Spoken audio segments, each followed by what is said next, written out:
میں اس کام کے لیے تیار ہوں، لیکن یہ آپ کو بہت مہنگا پڑے گا۔ ہائی کمشنر نے عرض کیا، کیسے؟ قائد اعظم نے فرمایا، اگر میں برطانوی شاہ کے بھائی کے استقبال کے لیے ایئرپورٹ گیا تو جب میرا بھائی لندن جائے گا تو اس کے استقبال کے لیے شاہ کو بھی ایئرپورٹ آنا پڑے گا۔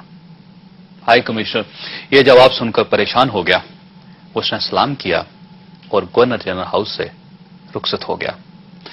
ایک ماہ بعد ناظرین، شاہ کا بھائی ایئرپورٹ پر اترا تو اس کا استقبال کراچی کے ڈپٹی کمشنر نے کیا تھا۔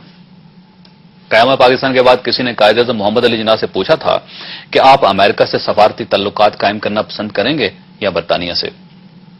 قائد اعظم نے فرمایا، ہم برطانیہ کے ساتھ زیادہ کمفرٹیبل فیل کریں گے۔ پوچھنے والے نے پوچھا، کیوں؟ آپ نے فرمایا، آپ جس شیطان کو جانتے ہیں وہ شیطان ہمیشہ اس شیطان سے بہتر ہوتا ہے جسے آپ نہیں جانتے۔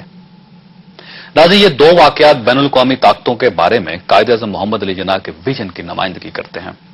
یہ بتاتے ہیں کہ قائد اعظم محمد علی جناح پاکستان کو ایک ایسا ملک دیکھنا چاہتے تھے جس کے دوسرے ممالک کے ساتھ برابری کے سطح پر تعلقات ہوں، اور جو اس شیطان کی طرف کبھی ہاتھ نہ بڑھائے جسے وہ اچھی طرح نہیں جانتا۔ حضرات، امریکہ کے ساتھ پاکستان کے تعلقات 1949 میں شروع ہوئے تھے۔ اس وقت کسی کے وہم و گمان میں بھی یہ نہیں تھا کہ اس ملک پر ایک ایسا وقت بھی آئے گا جب اس کی ساری پالیسیاں واشنگٹن سے ریموٹ کنٹرول کے ذریعے ہینڈل کی جائیں گی۔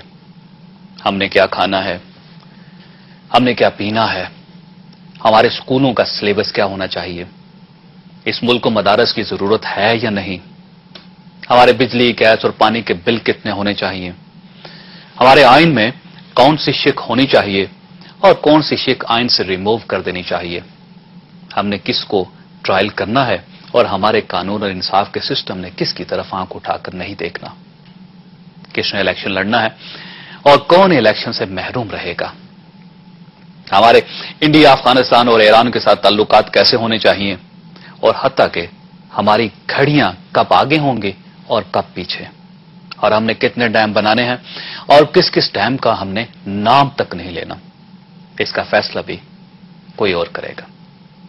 1949 میں کوئی تصور تک نہیں کر سکتا تھا کہ پاکستان کبھی ایسا ملک بن جائے گا جس کی بنیاد تک میں غیر ملکی اثر چلا جائے گا، لیکن نہ صرف یہ ہوا بلکہ آج ہمارے سامنے سب سے بڑا سوال یہ کھڑا ہے کہ کیا ہم امریکہ کے بغیر زندہ رہ سکتے ہیں؟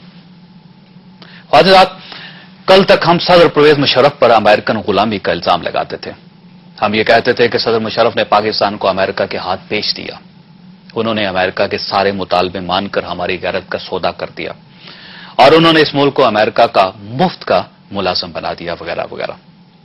18 فروری کے الیکشنز کے بعد ہم نے یہ الزام پاکستان پیپلز پارٹی کی طرف شفٹ کر دیا۔ ہم نے کبھی آصف علی زرداری پر امریکہ نوازی کا الزام لگایا اور کبھی وزیر اعظم یوسف رضا گیلانی کو تنقید کا ہدف بنایا، اور آج کل یہ الزام میاں نواز شریف اور پاکستان مسلم لیگ نون کی طرف شفٹ ہو رہا ہے۔ میاں نواز شریف نے جب سے براک حسین اوباما کے حق میں بیان دیا ہے، اس وقت سے عوام ان کی طرف حیرت سے دیکھ رہے ہیں۔ آج ہی جماعت اسلامی کے نئے امیر سید منور حسن نے میاں نواز شریف پر یہ الزام لگایا کہ میاں نواز شریف اوباما کیمپ میں چلے گئے ہیں۔ امیر جماعت اسلامی کا کہنا ہے کہ نواز شریف کو شہداء کے خاندانوں سے کوئی دلچسپی نہیں اور اقتدار کی ہوس اتنی نہیں بڑھنی چاہیے کہ انسان حب الوطنی کے تقاضوں سے بھی پیچھے ہٹ جائے۔ حضرات، کیا میاں نواز شریف بھی امریکن کی گڈ بکس میں شامل ہونے کی کوشش کر رہے ہیں؟ کیا پاکستانی عوام، پاکستانی سیاست اور پاکستان کے سیاستدان امریکہ کے بغیر نہیں چل سکتے؟ اور کیا امریکہ واقعی پاکستانی سیاست میں اس قدر ملوث ہے کہ ہمارے سارے فیصلے واشنگٹن میں ہوتے ہیں؟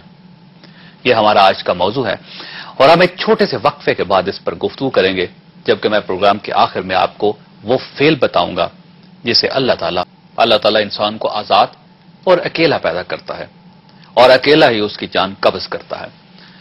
اس نے دنیا میں 1,24,000 نبی بھیجے تھے، اور یہ نبی انسانوں کو آزادی کا پیغام دینے کے لیے زمین پر آئے تھے، اور انہوں نے انسانوں کو بتایا تھا کہ تم حالات، خدشات اور اپنے جیسے لوگوں کی غلامی سے آزاد ہو جاؤ اور صرف اللہ تعالیٰ کی غلامی قبول کرو۔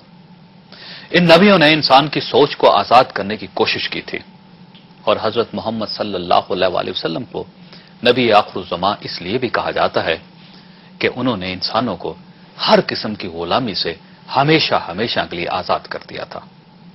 لیکن افسوس، آج ان کو ماننے والے نیو یارک کی طرف پیٹھ تک نہیں کرتے، ہم امریکن کے سامنے اونچا سانس تک نہیں لیتے۔ یاد رکھیے ناظرین، ہم جب تک اپنی سوچ کو آزاد نہیں کریں گے، ہم جب تک اپنے فیصلے خود نہیں کریں گے، اور ہم جب تک غلامی سے انکار نہیں کریں گے، ہم اس وقت تک اسی طرح گھر اور گھاٹ کے درمیان خوار ہوتے رہیں گے۔ خواجہ صاحب، برا دشمن وہ نہیں ہوتا جو آپ کو مار دے، برا دشمن وہ ہوتا ہے جو آپ کو زندہ رہنے دے اور نہ ہی مرنے دے، اور ہمارے دشمن ہمارے ساتھ